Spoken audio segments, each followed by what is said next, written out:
Good evening, everybody. I hope you can hear me. Thumbs up. Can everybody hear me?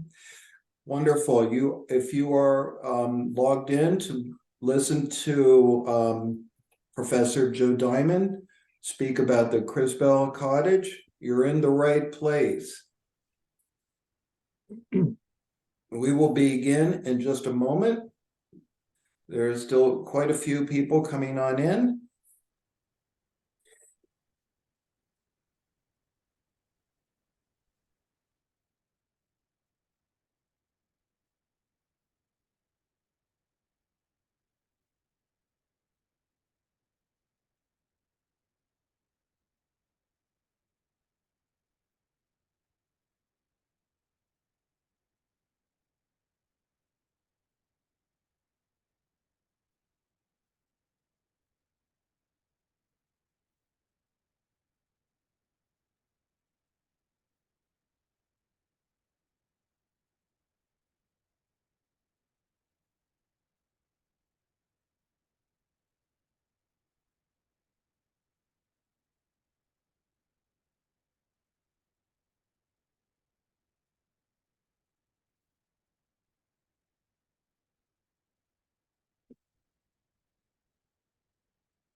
Hey, Joe, you ready? Yeah, I'm okay. I'm okay. Can you hear me?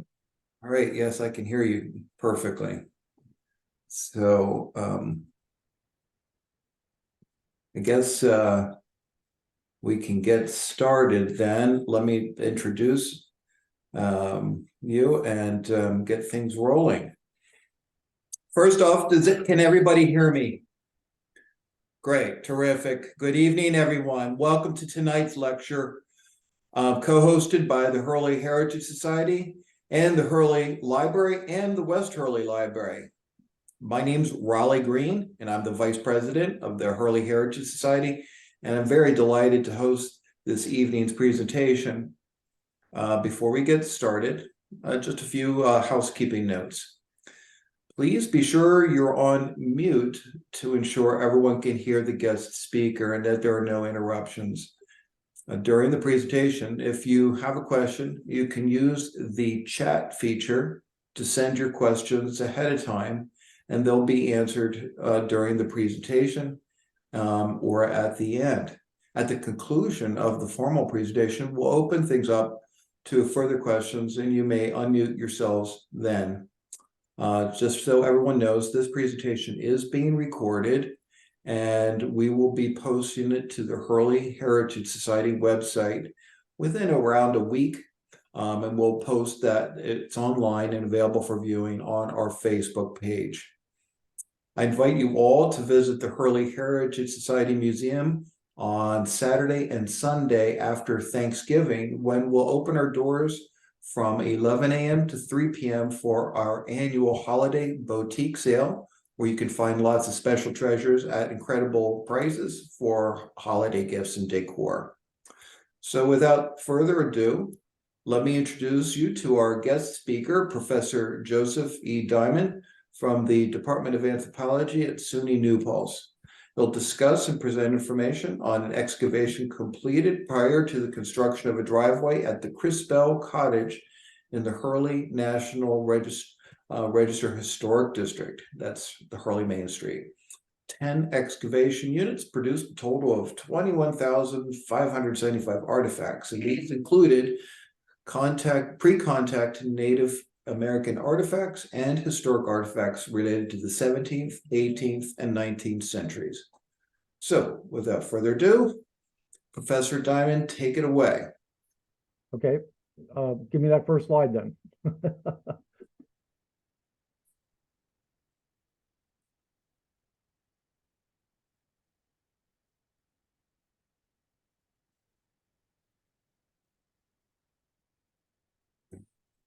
How's that?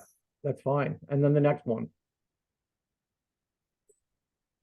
Okay, so yeah, so this is a publication that that I published this article in. It's called the New York State Archaeological Association's Bulletin. So this is just something I pulled out just to show you where the site is. But then again, most of you probably know where the site is because you're probably mostly local. So you can go to the next one, Raleigh. So this is a shot of the USGS map of Hurley. And what you're going to see here over on the left is you're going to see the Crispell Cottage. It's right near the corner where the Historical Society is. You're also going to see the excavation area, which is where the driveway is. When we did this in 2012, mostly the summer of 2012, basically, and it took me, I don't know, several months to write it up, so I didn't get it out until 2013. We were excavating in the driveway, and I'll tell you why we did that in a moment. What you can see around it is to the north a bit there, you'll see the Spy site, and then you'll see the Spy Brown site. Those were two sites that were excavated by my friend Len Eisenberg, and I believe Diane DeShillo's in there, and she was probably on this excavation. Behind that is the cemetery, and the right next to the Crispell Cottage is a little box that says excavation unit of Decker, Lorman, and Frank Spada. They put in a 2-meter square there just to see what was in the lane. When Jim Decker was redoing his the upstairs part of his house, we found some. I was up there with him when he handed me something, and I said, this is a pan tile. So we did an excavation unit. We found that the pan tiles from maybe 1705, 1706, something like that, were spread on the lane out to the cemetery to probably make it easier to not sink into the mud or the sand. To the right of that, you see the Van Dusen site, which I just published, I think, last year. So these are what's happening literally in the area. And the figure numbers are in the publication, so you don't have to worry about those. But the reason we did this, excavation block, was for several reasons. The first is that the person in charge, Jim Decker, was going to put in a driveway, so he had to have a curb cut. He had to have stone moved. He also had to audio with this presentation. Can you guys hear me? Okay. He also had to cut down a large tree. So one of the things we're looking for 4 different things here in this excavation area. The first was whether or not we could find evidence of the burning of Hurley in June 7, 1663. And the second was looking for historic features that might be there. The third was looking to see what kind of pre-contact Native American activity would be in that area. On all the other excavations there, Spy Brown, Decker's excavation unit, and Van Dusen, we have a significant amount of Native American artifacts. And then the other one, the last of our 4 questions that we were trying to answer was whether or not the excavation was going to produce what Stanley South, a historical archaeologist, calls the Brunswick pattern of refuse. And the Brunswick pattern is when people literally whip garbage out their windows and doors. It's basically what you find around almost all stone houses. People didn't really have a way of getting rid of things. They just whipped them out the windows and doors.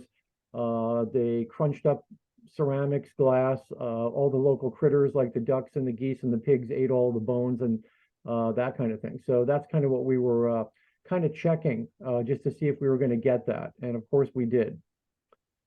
Well, you can go to the next one.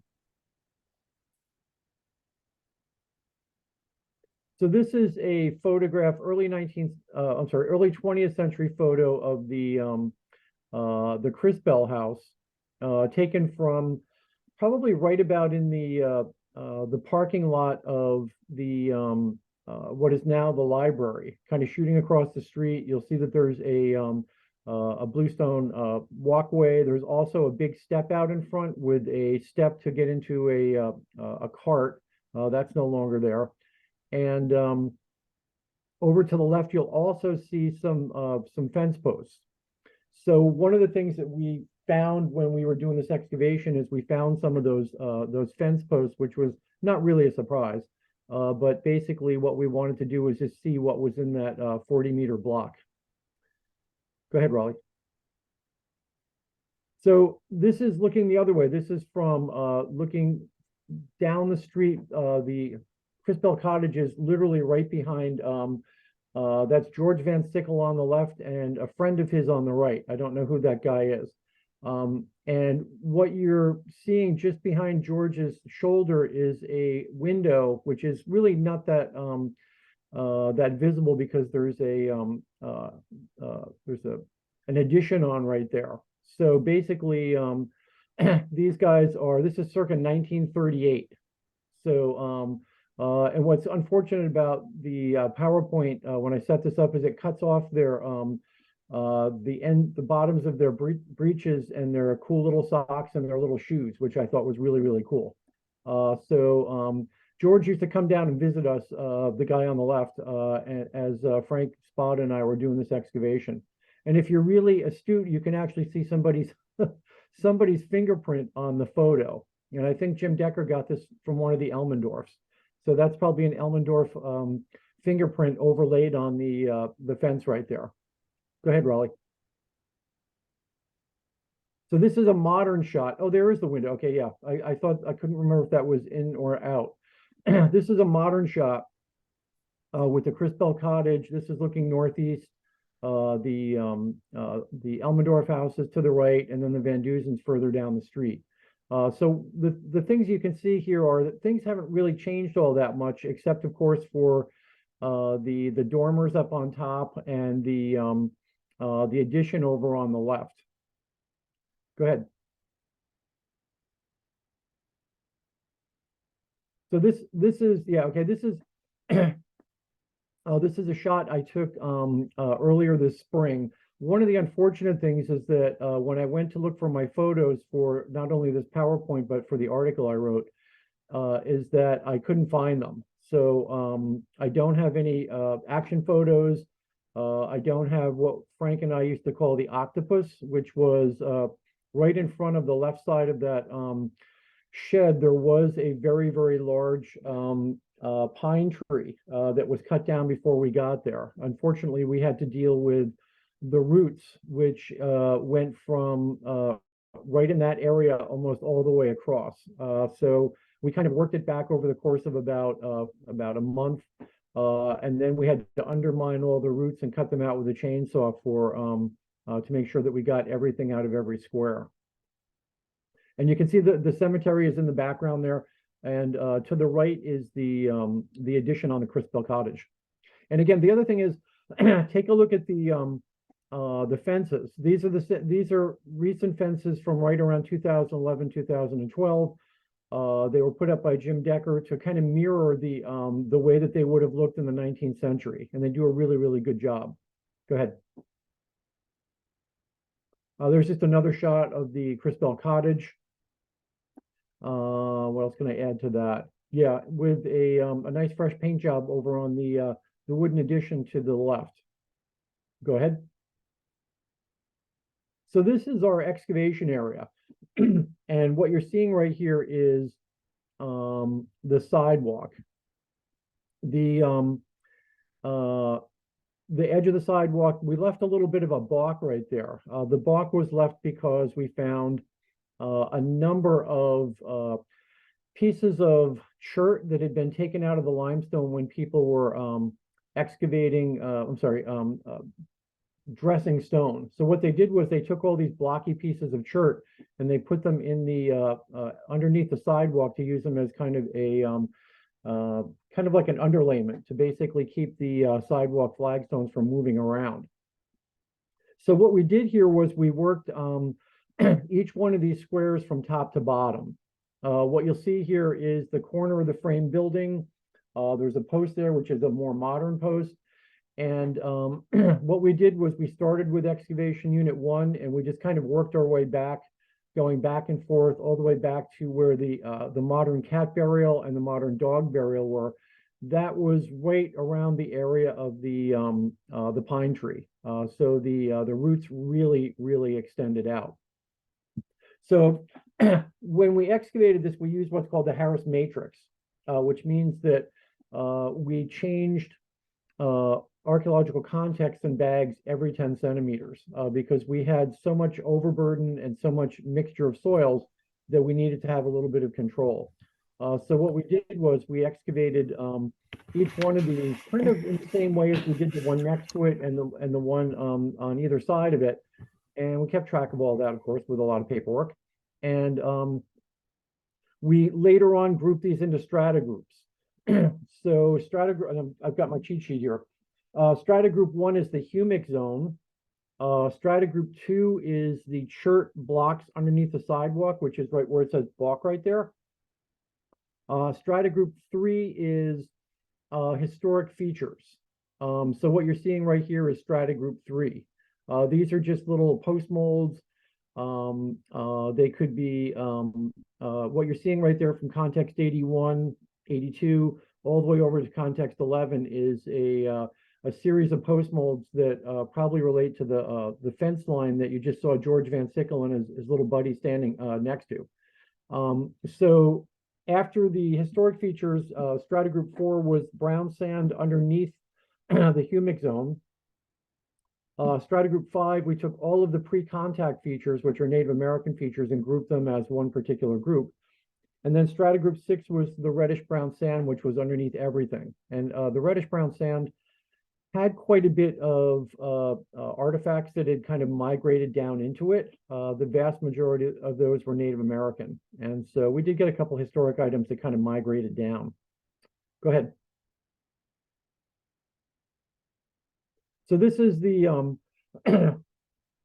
this would be looking west. So on the left, you can see the balk. There was some modern stone dust under some of the stones. And that you see strata group 1 there, dark brown to very dark grayish brown sand with silt. Strata group 2 is the chert and limestone cobbles. Strata group 3 are the historic features. 4 is the brown sand, and strata group 5 is the, 5 is, oh yeah, the 9 pre-contact features, which really don't show up in this profile. And then strata group 6 are the reddish brown sand, which of course had quite a bit of stuff. And what else can I add to this? Yeah, we had a modern disturbance up near the corner of 1 and 2, and that's probably from people working the edge of the sidewalk to actually dig it out and get the stone dust in. And oh yeah, one of the other things you'll realize is that we're metric. So meters are about 39 inches on a side. Go ahead. So this is the this is strata group 5. These are the pre-contact features. And what you'll see here is in the front, there's a closest to the sidewalk, there's a little grouping of small post molds. We don't know what those are. As you kind of work your way back, they get a little larger. Context 54 in the upper right corner has some pottery I'll be talking about. It's got 2 different pottery vessels, and it's also got some food remains and also some lithics that are associated with it also. So these are little black stains that we followed down through the yellow-brown soil, that the yellow-brown and also the reddish-brown soil that had Native American artifacts in them. And except for, I think, 54, they also did not have any historic artifacts. The thing about 54 was that it was a pre-contact feature, probably from about 1000 to maybe 1100 AD, possibly even 900 AD to 1100. And then somebody dug another post down into that and basically buried some historic stuff in a prehistoric feature. So that was a little confusing, but we actually did straighten that out. Go ahead. So this is strata group 1. These are just various kinds of artifacts. This is from the humus right on top. So what you have on the upper left is what's called buff-bodied slip-decorated earthenware. It's a trailed slipware that starts about the 1680s and goes to about the 1790s. Those two little pieces in the middle, right next to it on the right, are faience, or what most people would call Delft. The one on the left, it has just a little bit of glaze that's attached. It's a tin glaze that's sitting right on the body. The other one has a blue decoration. Those could be anywhere from the 17th to the 18th century. On the right, you have a pipe with a harp on it, which is basically a pipe that a lot of these say home rule. These are usually late 19th or very early 20th century. So that one's coming from Ireland. Below, on the bottom row, you have two pieces of glass. The first is I believe it's either New England, what is it, Sandwich Glass Company, or maybe Pittsburgh. It's a little cup plate that's got a little design on it. And to the right of that is a cobalt blue bottle for smelling salts or perfume. It's basically a small bottle that was blown in a dip mold. It was twisted and then basically would have had a little cork on it. And it's the kind of bottle you probably would have kept smelling salts in and kept them with you if you were a woman, particularly a woman who is wearing a corset. That was very popular in the 19th century, to actually have smelling salts, so that if you were to basically get a little dizzy from that tight corset around your waist, you could actually open that up, and that would kind of give you a little bring back, or a little bit of a lift, or at least you wouldn't faint. Okay, go ahead, Riley.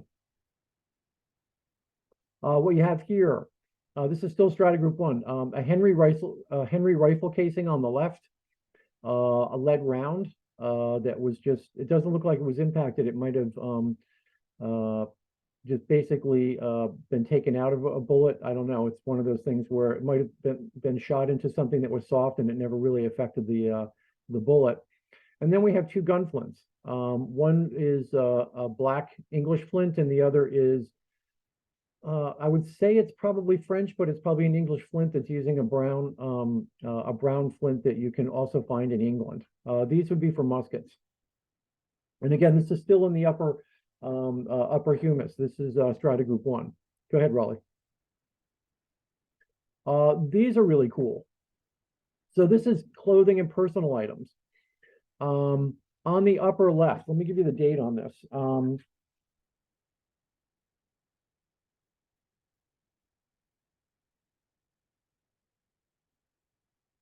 Okay, yeah. So on the upper left there, we found these buttons, very, very dark black amethyst. They're absolutely beautiful. They have mercury on them. The date on the back, patent date was December 28th, 1880. And I think we found like 5 or 6 or 7 of these. It looks almost like somebody had thrown away a coat or a shirt or something that had these on them. And we found them all in kind of a grouping. As you work your way across, you have just like a pot metal button, another black glass button, and that one with the oak leaf on it is also has the same date as the other one. It's got an oak leaf cluster and probably right about the same time period. Then over to the far right in the upper right corner, we have a button that's got kind of like a rose medallion on it. On the bottom, we have belt buckles. A belt buckle, half of a black button, another belt buckle, and then, of course, what I find interesting about the fourth one over, that's a portion of a purse. So what you're seeing right there is the portion of the purse that kind of, there would be another one of those, they would come together, and that little thing coming out on an angle would be what you would click one side of the purse to the other on. And you can actually see where there's a, on the very lower end of it, there's a little screw to screw into probably a little framework that holds both of the purses together, or both sides of the purse. And then, of course, you just have another kind of decorated button. But what's really kind of cool about these personal items and clothing items is the fact that they are What's nice is that they're dated. The one from 1880 is really great. The copper brass button is stamped treble gilt standard, about 1850s to the 1860s. So we're getting stuff that goes from about mid-19th century all the way up into the 1880s, 1890s. Somebody wrote that as a hinge clasp assembly. Yeah, that's for a small purse. Okay, next one. So again, we're still up on the top. This is the pre-contact artifacts. So what's happening here is people are digging around. They're digging out basements. For example, the Crispell Cottage basement was dug out. If I remember right, it was only on the eastern side of the house. There's not a lot on the western side. And this soil gets spread all over the yard. So what you're seeing here is a series of artifacts. In the upper left, probably the earliest artifact that's ever been found in Hurley. It's a Paleo-Indian point, probably somewhere around 10,000 years old, if not more. And I'll get back to that in a second. Next to that is an Orient fishtail point from right around 1200 to about 600 BC. A possible Adena point from the first couple of centuries BC to the first century or so AD. A Levana point, a scraper, and then in the bottom row, a Levana point, a fragmentary projectile point, and then another kind of like it could even, I think I remember it's a Jack's Reef pentagonal, a piece of corded pottery, and then a really rough outline for another point very similar to the one over on the left. So if you look at the far left, and you have that triangular point, and you look way over to the right, that's how they start out. They start out as a big preform, and in the case of the one on the right, it looks like one of the tangs is broken off, so it was thrown away. But these things start out as really large triangles, and then they get worked down into that deadly little guy over on the left. Go ahead.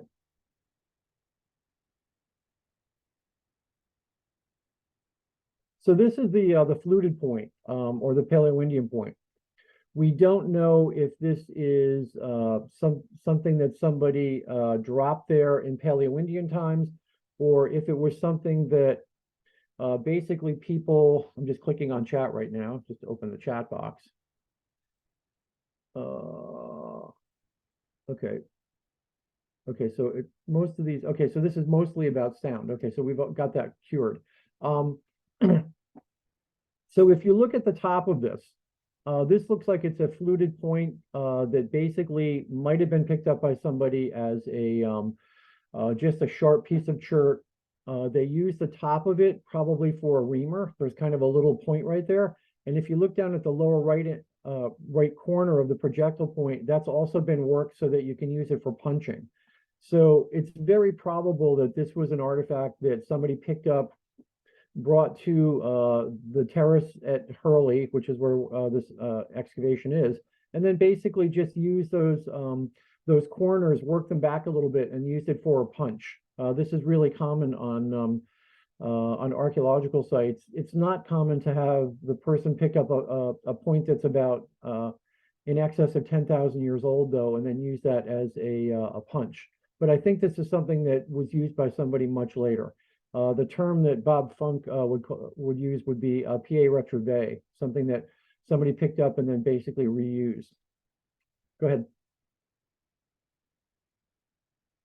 And this is the other side of it. So you can kind of see the fluting on both sides, and you can also see a better shot of that workmanship on the top and on the lower left-hand corner.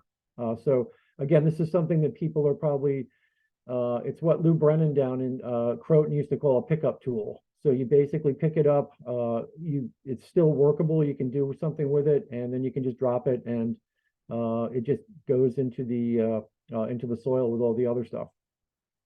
Go ahead. So this is strata group 3, which is the historic features. And over on the left right there, you'll see a kind of just an iron hook. One of the things that we found on on the site is evidence for a blacksmith shop. And I'll go through the numbers with you when we get to the kind of the end of the talk.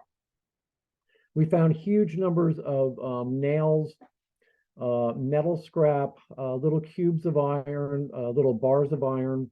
We found horseshoe nails, loads and loads of horseshoe nails, hand-wrought nails, screws and nuts and things that were being handmade by a blacksmith. And this is just one of the things that I threw into here.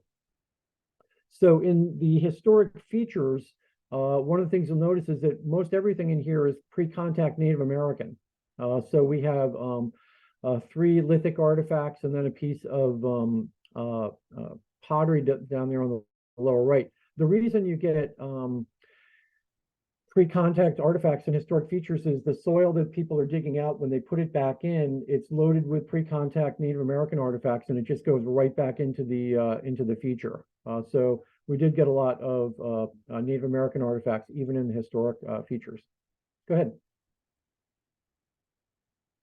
So this is strata group 4. This is the brown sand underneath the humus.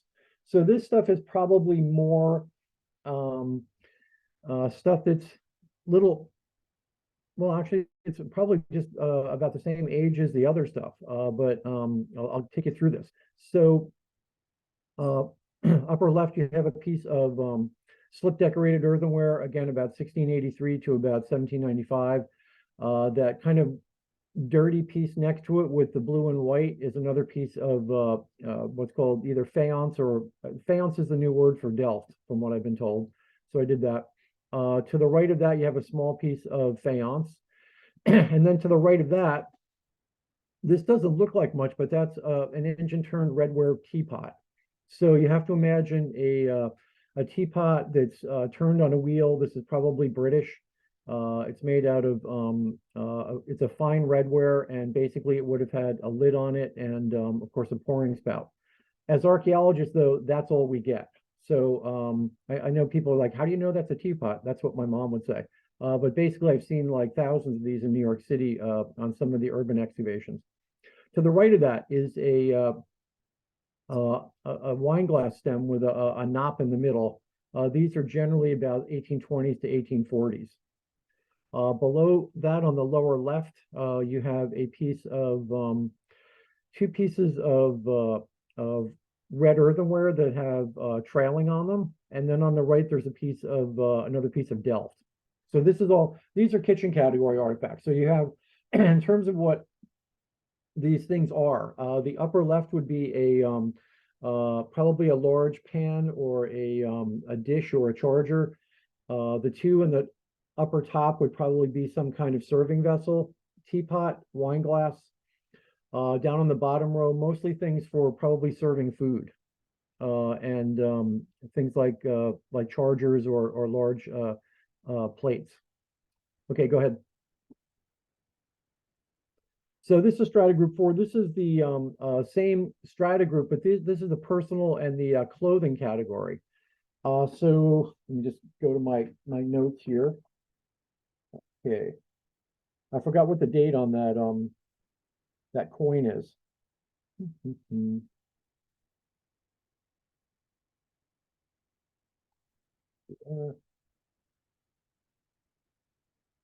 Oh yeah, 1787. So one of the interesting things that we found that little, kind of like a little pewter flag. I don't know what it's for. I don't know if it goes on a birthday cake or if it goes on like a lapel or something like that. It might have been painted at one point, but right now it's just kind of like a brass or copper a little flag. It could have been used as something on a lapel. Next to that, we have a 1787 Connecticut draped bust facing left, which is kind of cool. That helps us with dating. To the right of that, we have a celluloid plastic comb, and it looks like it might be a lice comb. It's got really, really tight tines, and basically, unfortunately, it's broken off. These are pretty standard in the 19th century, 18th century, 17th century. Usually in the 18th and 17th, they're made out of bone, however. Over on the right, we have a glass button, a shell button, and then a gilded button over on the right. So what happens a lot when you're looking at these artifacts in the soil is the gilding basically wears off. So what you're seeing there is just basically kind of a cool button with a little pinwheel kind of design on it. Go ahead, Raleigh. Strata group 4, same strata group. This is the brown sand under the humus. These are the pre-contact artifacts that are literally, mixed in with all the historic stuff. So upper left, you have a 2 side notch points. Those could be anywhere from about 3000 BC to maybe like 2500 BC. You've got what's called a biface in the middle. Looks like it might be a knife or something used for cutting. The 2 in the upper right are late, as is the one in the lower left. These are called Lavana points. They generally come in about 900 AD, and they kind of range right up into European contact. So there are some of the first projectile points that go on a bow. There are several different types. Madison and Lavana are 2 of those that are coming in about 800 or 900. So the upper right 2 and the lower left one are the ones that potentially the Dutch settlers in Wiltwyck could have, and also in Hurley could have been dealing with in the 1660s. Below, next to the projectile point on the left, you have a kind of like a biface, like a knife or something like that. Then you have 2 pieces of pottery that have a corded design. This stuff is normally going to be, it's got a pretty long range from around, this stuff is probably around about 1000 AD right up until about maybe about 13 or 1400 AD, because we have no rim fragments on right here. And then over on the right, you have a broken, probably a knife or a small projectile point that is quite fragmentary. Go ahead, Raleigh. So this is strata group 5. This is these are from the pre-contact features.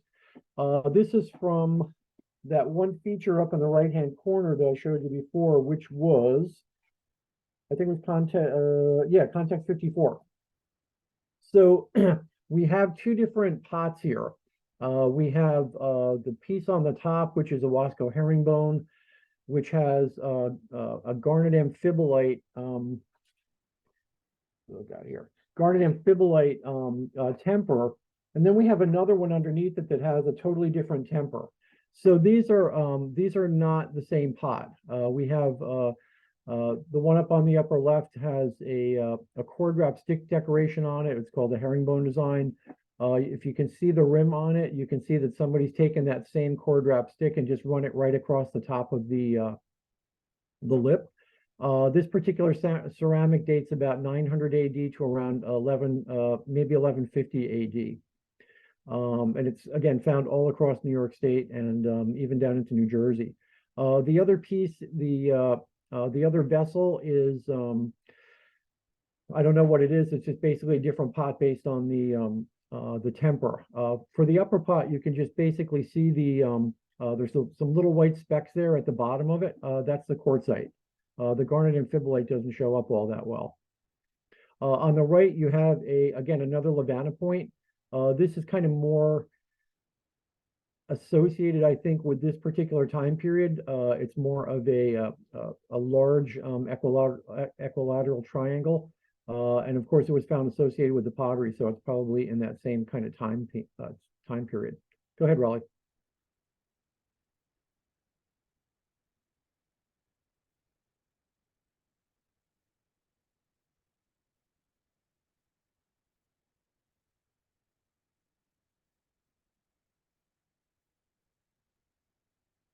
Oh, there we go. Okay.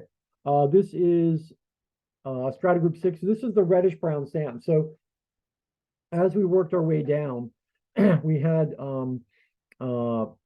we cleared kind of everything off kind of square by square. And then basically what I did afterwards was put all this back together again by sitting down and looking at all of our notes. So this is the bottom stratum. This is the reddish brown sand. So on the upper left, you have a drill Another side notch point. The third artifact in on the top is a narrow stem point, a sylvan stemmed. These are dating about 3100 BC to about 1900 BC. Then we have a little corner to side notch point. And the one to the right of that, 1, 2, 3, the fifth one in is probably the earliest artifact from this excavation, except of course for the fluted point. That's a Neville point from right around 6300 BC to about 5000 BC. These are kind of rare. We have one from the Van Dusen site. We have one here from the Crispell Cottage. They've been found at other locations up and down the valley. And of course, in Kingston also, we have several from different excavations in Kingston.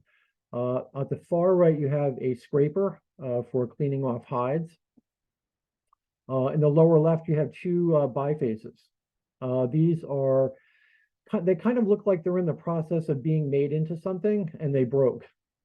These look like they would have been ovate knives or something that you could work into something for processing either meat or butchering an animal or something kind of like that.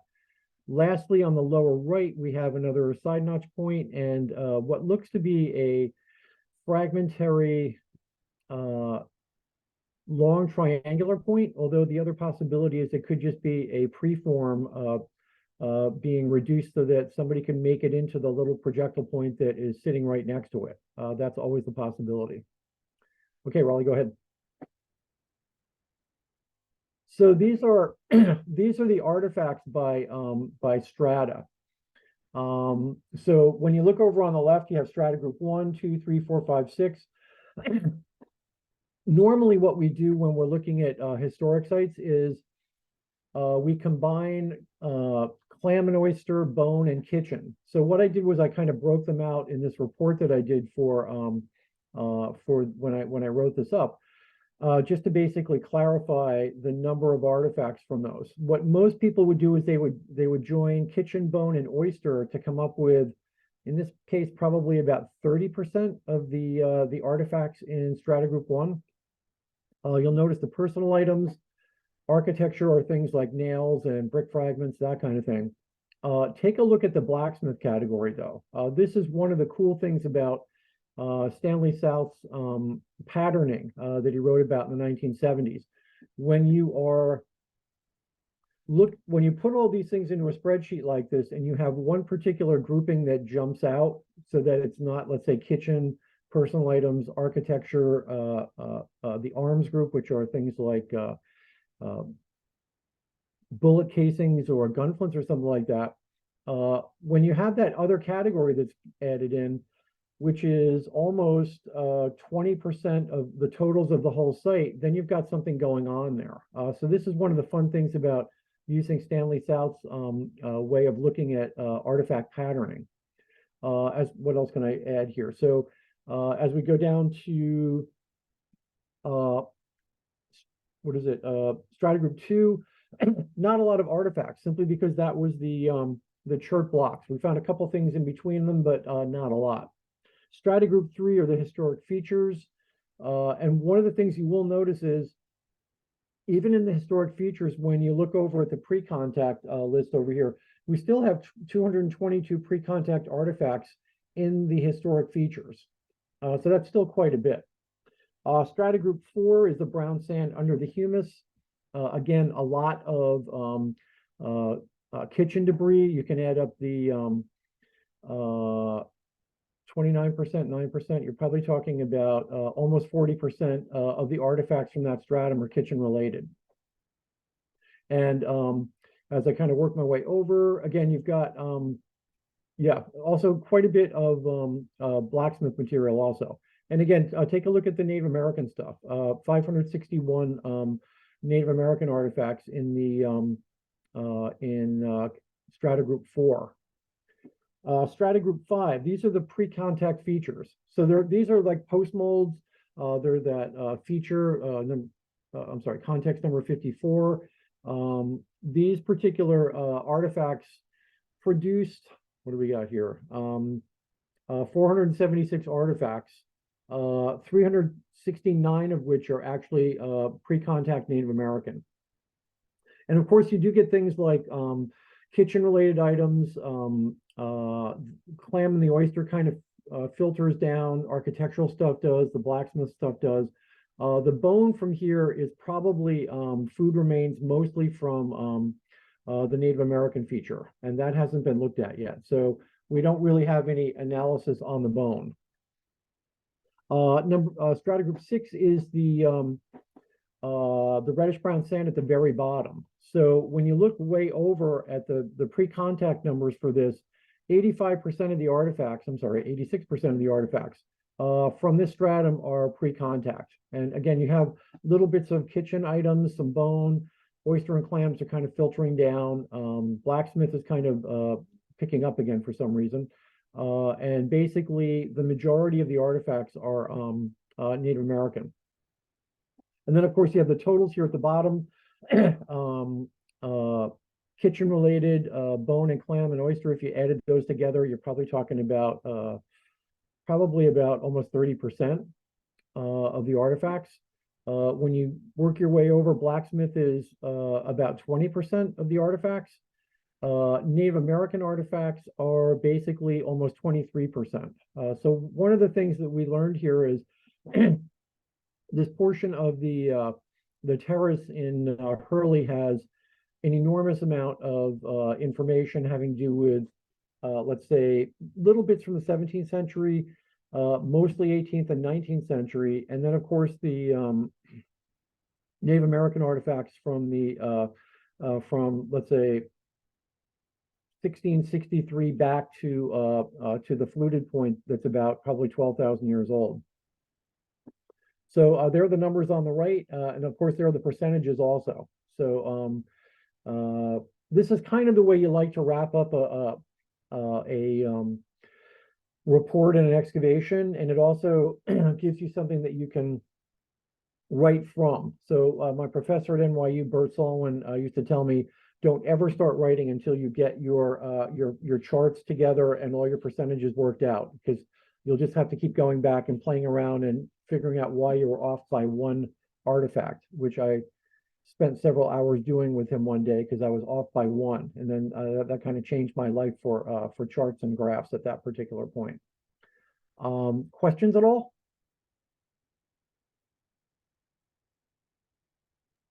Okay, everybody, this is a time that you can unmute yourself, or you can send a question through the chat feature.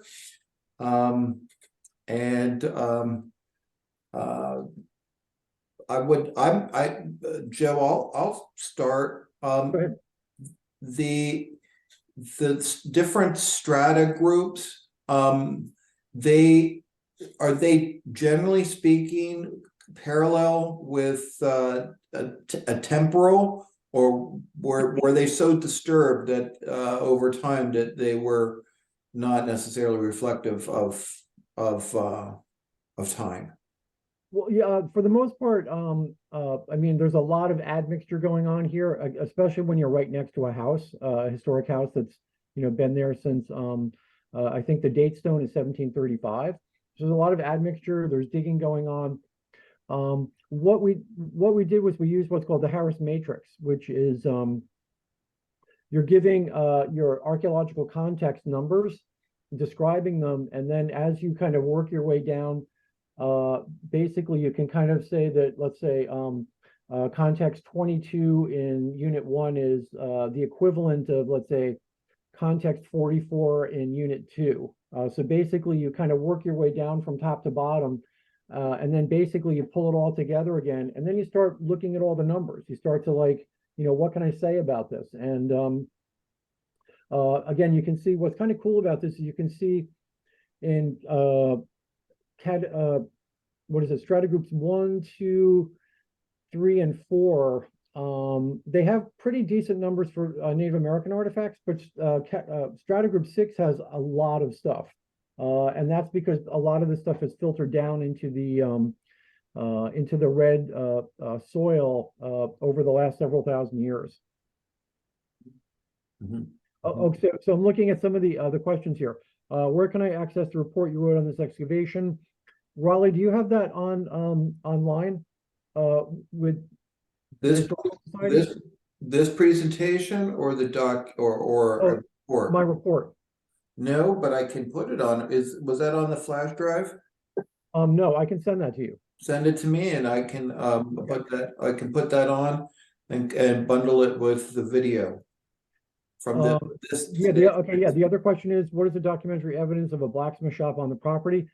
Don't really have any documentary evidence. We didn't do census data here, unfortunately. We just kind of did a straightforward excavation.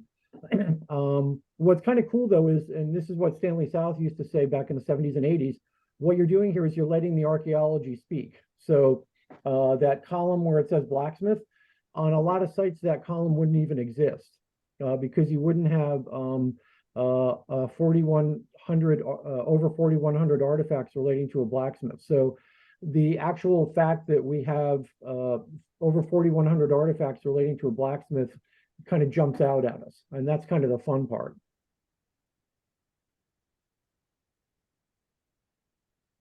The artifacts are not on display anywhere, although it's very possible that if you talk to Jim Decker, he would put some on display at the Hurley Heritage Society. I have a question. So do you think this indicates that the terraced part of Hurley was a year-round Native American settlement? Yeah, well, it depends on the time period, because if you're talking about, let's say about 6,300 BC or 5,000 BC, which we have a Neville point from there, these folks are moving around a lot. So they're basically staying on the terrace at one point in the year.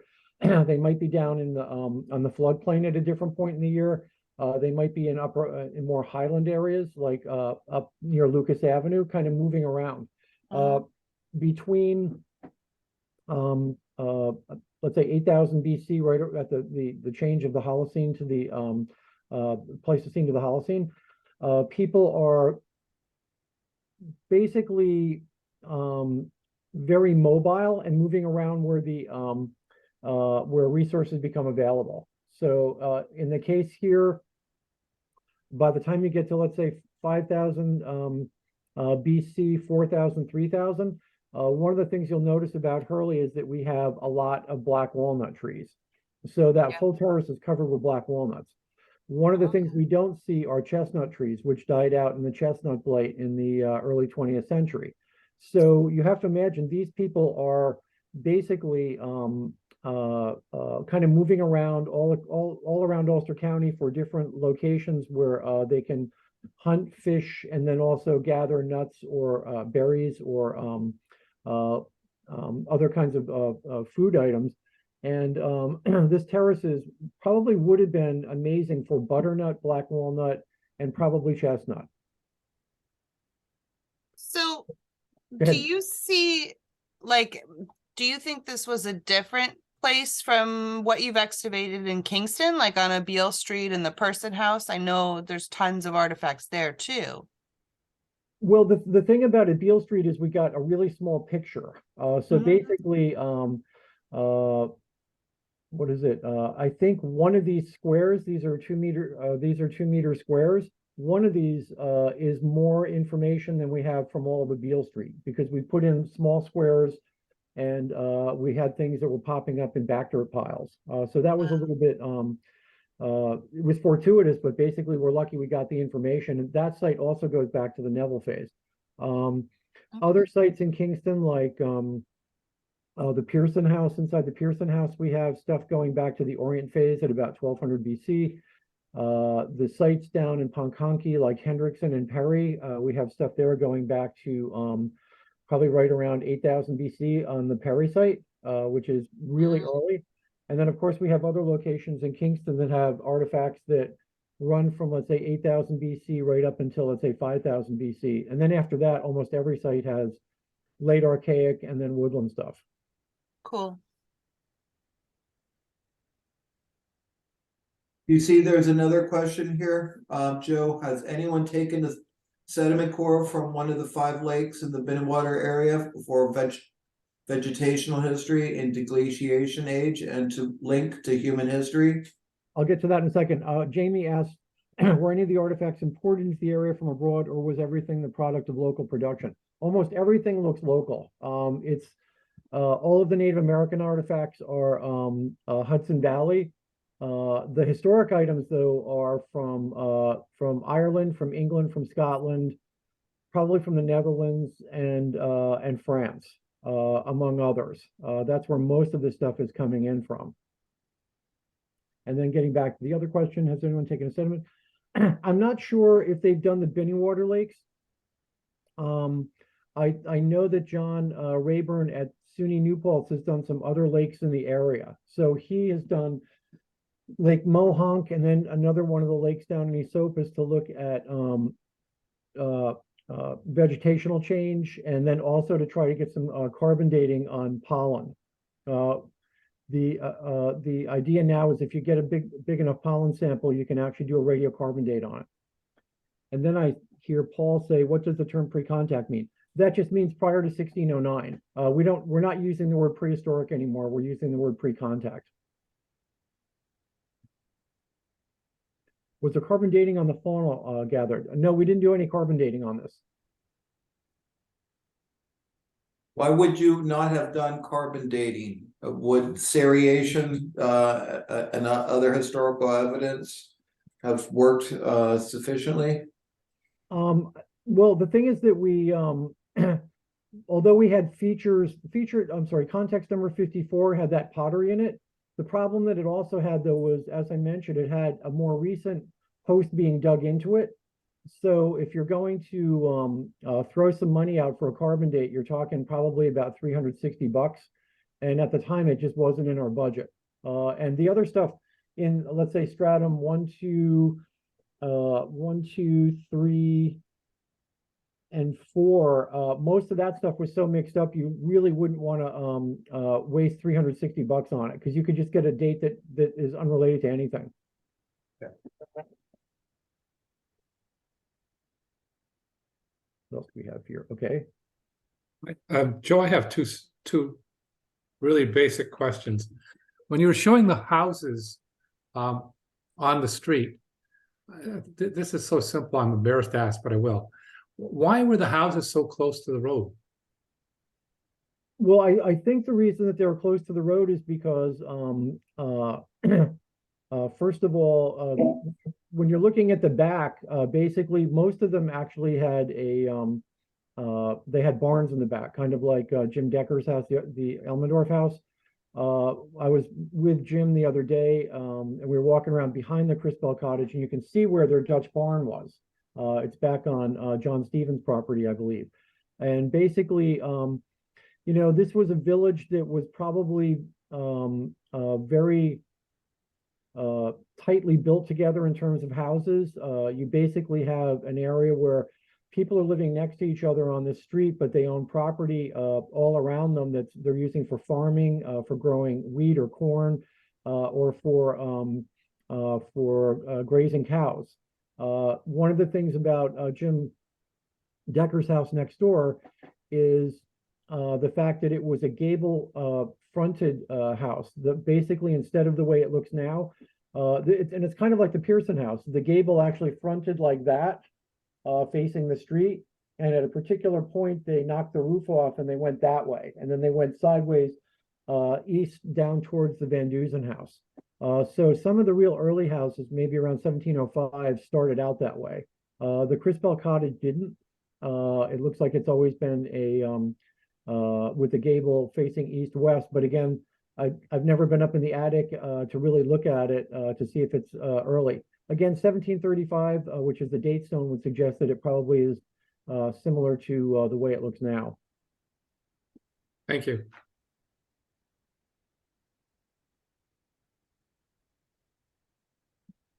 Any other questions, either in chat or does anyone want to ask a question?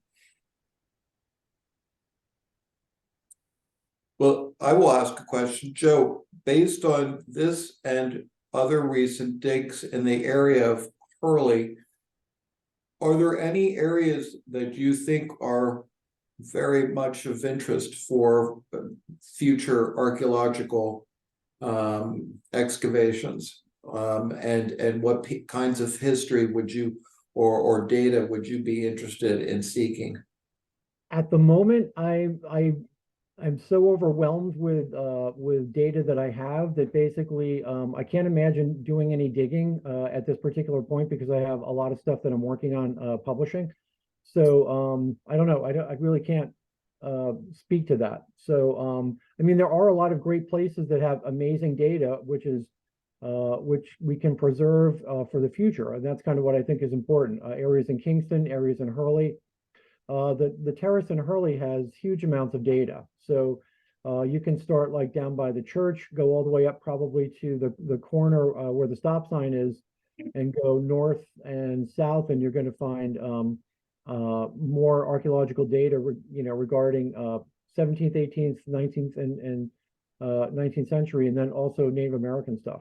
So yeah, there's a lot of data out there. I'm kind of swamped by it at the moment, though.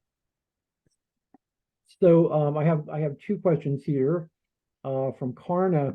Would it cost that much per item? Yeah, C14 dates, the standard C14 date is about $300 to $360. The AMS date, which is the accelerator mass spectrometer, is about $600. And of course, the more samples you have, the lower they drop the rate because they're making money on a lot of samples. But on this particular site, we just didn't have the budget for C14. And the other thing is we really didn't get a good feature that was undisturbed, that had really good charcoal in it. That was the other thing. Was there any interior excavation work done? No. Everything was in the driveway. And if you drive by there today, you'll see the driveway. It's right where our excavation unit is.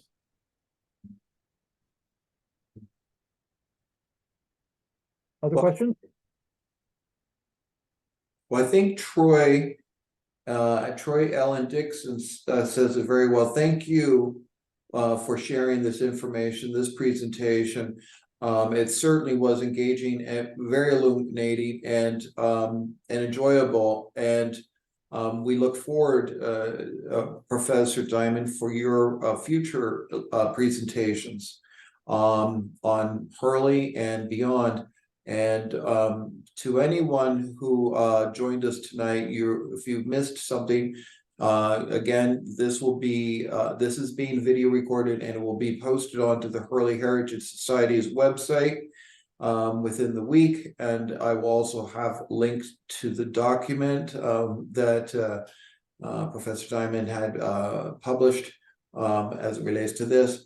And certainly, if anyone has questions to follow up, you can forward it to us at info@hurleyheritagesociety.org, and I can forward it off to Joe Diamond, or if you already have his email address. Joe, did you have anything further you would like to add to this presentation, to tonight's discussions? Sure. Diane said, thank you, Joe, great talk. What is the terrace you're referring to?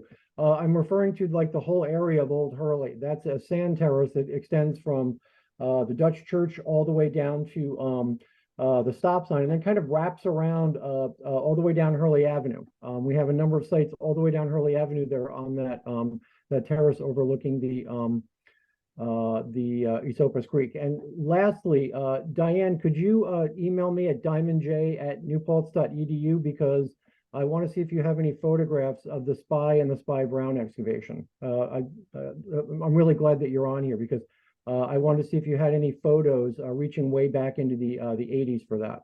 So that would be great if you have those. So Joe, I think I was in a lot of your classes, but I didn't go on the dig. Oh, okay. Okay. So, but thank you for thinking I did. Okay. But thank you. Okay. All right. At this point, then, if there is no other questions, then the evening will end. But I would like to a warm thank you to you, Professor Joe Diamond, for an excellent presentation. Thanks to everyone in attendance and for turning out this evening. Stay tuned for the upcoming lectures after the new year. Those lectures and information will be posted on our website and social media. And be sure to sign up to receive our newsletters by visiting our website and sign up. At this point, I wish everyone a very, very good evening. And thank you again for joining the Hurley Heritage Society, the Hurley Library, and the West Hurley Library for this presentation. Joe, thank you. Thanks, Diamond. Thanks. Care. Congratulations. Yeah.